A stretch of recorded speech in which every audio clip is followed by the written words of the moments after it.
Moi, culte, clairement, j'ai X-Files. Ouais, clairement. Parce que j'ai découvert ça quand j'étais enfant. Je crois que c'est la série qui m'a fait découvrir la peur. J'adorais le mélange de, tu sais, ces deux personnages entre Mulder et Scully, qui lui représente plus un peu le côté religieux de la chose, et elle qui va essayer tout le temps d'avoir une explication scientifique. Toi, j'ai pas mal fondé ma réflexion là-dessus à me dire, des fois je peux croire à des trucs un peu irrationnels, mais c'est bien des fois d'avoir les preuves, et des fois on peut s'en foutre. Et je sais pas, j'adorais l'univers. J'étais moins fan des complots, bizarrement, alors que c'est X-Files. Moi, j'aimais beaucoup les Freak of the Week. C'était la série de mon enfance, et vraiment de mon enfance, pas mon adolescence. Et j'ai regardé il y a pas longtemps, ça me terrifie à des moments. Tu sais, ce rythme chelou des années 90, là, un peu lent, il me fait peur. Là, à la fin, quand il y a une sorte de silence avant que le générique part, là, ça me fait très peur. Moi, c'est Battlestar Galactica, point. J'ai même pas besoin d'argumenter, je trouve. Meilleure série de SF au monde, peut-être une des meilleures séries tout court. Parce que elle prend au sérieux son sujet, elle est ambitieuse, de très bons acteurs, une fresque politique, sociale et de divertissement aussi, d'action totale. Un ovni qu'on n'aurait jamais pu imaginer, enfin surtout à l'époque où c'est encore difficile de créer de la science-fiction. En série, je veux dire quand j'étais très jeune, je sais plus le nom, vous allez peut-être pouvoir m'aider. C'est le mec qui a son super pouvoir grâce au journal là. Demain la une. Demain la une. Demain la une, c'est stylé. Ça c'était pas mal parce que le mec est lambda et il a son super pouvoir du journal et il doit accomplir son truc quoi. Et ça je trouvais ça plutôt cool. Après maintenant dans les séries plus actuelles, moi c'est plus Rick et Morty où on est vraiment plus sur le dessin animé complètement déjanté. Voilà, il y a pas de filtre. Oh my God, Morty, what did you do? You killed the Simpsons, Morty! No, I didn't mean to. Go, God, look at the baby one. Oh my God. Quand j'étais plus jeune, au tout début, Buffy, j'avais un peu honte de regarder. En vrai. Les gens, ils se disent ouais, c'est le truc qui se passe à l'école et tout. Ils comprenaient pas tout le double sens, les autres niveaux de lecture et tout. Et je l'avais pas forcément non plus.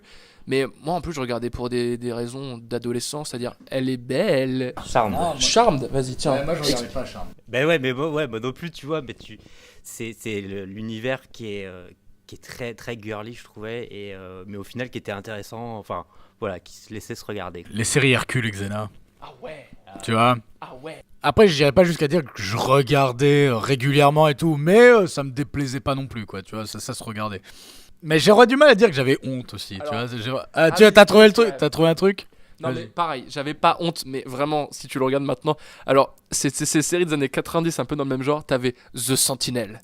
Et tu sais, c'était les séries avec les génériques où ça commençait, ça faisait Dans toutes les cultures tribales, chaque village avait une sentinelle.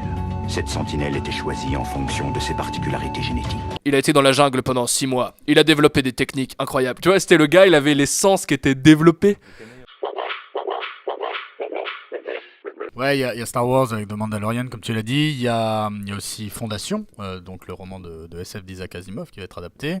Il y a Le Seigneur des Anneaux. Donc moi, mes attentes, c'est que ce soit bon, parce que c'est quand même des œuvres, il y a un potentiel incroyable. On en parlait là tout à l'heure, notamment la série Star Wars. Ce serait bien que ce soit très adulte, pour le coup, que le personnage s'y prête. Il y a vraiment moyen de faire quelque chose de bien, et tout le monde a un petit peu peur, vu que c'est Disney, et que ce soit... Moi, j'ai un peu confiance, là, pour le coup. Fondation, c'est une fresque qui est complexe.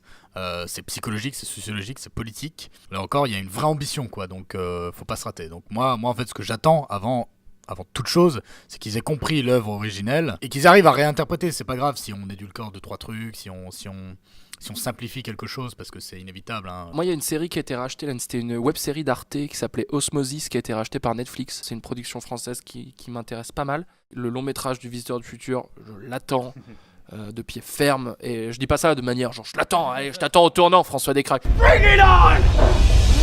Non, c'est plus j'ai vraiment hâte que ça sorte et que peut-être ça débloque des choses. Et ça serait chouette pour lui parce que le gars a toujours été un pionnier du coup dans ces trucs-là. Et sinon pour des trucs Watchmen, ouais, c'est vrai que j'y pensais plus, mais ouais, Watchmen ça peut être vraiment cool. Après, tu vois, souvent moi ce que j'aime bien c'est te faire surprendre, une série qui débarque de nulle part. Ça c'est trop bien. Tu vois une bande-annonce, Stranger Things, la première bande-annonce, ça avait fait ça. J'avais vu cette bande-annonce, je fais c'est quoi ce truc de fou, putain, c'est tout ce que j'aime quoi. Et là, il y a un truc, Castle Rock, donc c'est une série des adaptations de Stephen King. Je suis un gros fan de Stephen King, donc ça, je l'attends pas mal aussi.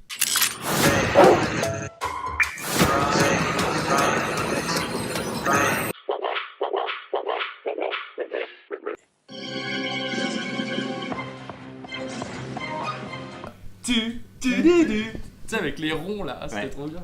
C'est un peu le reboot des minicums, quoi. On se demande à qui ça s'adresse, c'est-à-dire que les minicums, bah, en fait, c'est de notre génération. Les jeunes d'aujourd'hui, ils connaissent pas. Donc tu sors les minicums, mais pourquoi ? Parce que alors que les jeunes ne connaissent pas, donc ça va pas les amener plus à regarder ça qu'une autre émission. Et nous, ça ne s'adresse plus à nous. Donc quel est à part le fait de se dire bon bah c'était légendaire, on le refait, ça n'a aucun sens en fait. Donc c'est un petit peu pareil pour la trilogie du samedi. Les jeunes qui vont être devant ça, ils vont pas forcément savoir que c'est un truc qui existait déjà. Donc à part faire plaisir peut-être aux parents qui vont se dire ah bah regarde ça parce que moi j'aimais bien que j'étais gosse, je vois pas trop l'intérêt effectivement.